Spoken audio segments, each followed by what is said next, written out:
In other news tonight, the OSBI arrests a Metro High School student and his mother in connection with a brutal murder of an Oklahoma City man. We first told you about this case back in April when a body was discovered in Garvin County.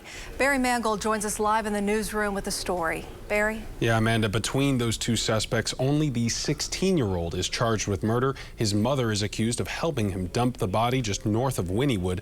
And at this time, we should note News 9 is not identifying the 16-year-old because he's been charged as a youthful offender. If you're driving through Garvin County, you may miss it. But in this field, just off Highway 77, a man made a horrifying discovery on April 10th. He saw what he thought was a person laying in a field right off the road. It looked like it was wrapped in a blanket and just dropped there.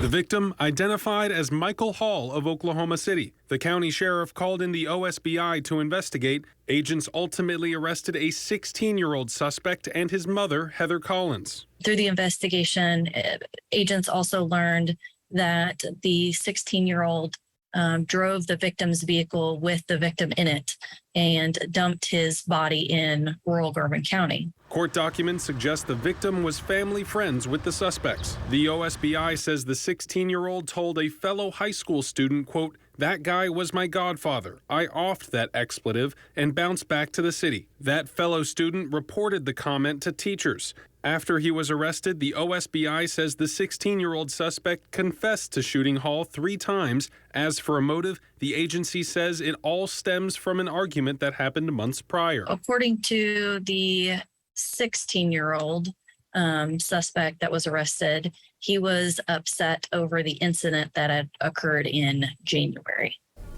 And I did ask the OSBI if they expect to make any additional arrests related to Michael Hall's death. They said they cannot comment at this time. Barry Mangold, Oklahoma's Own, News 9.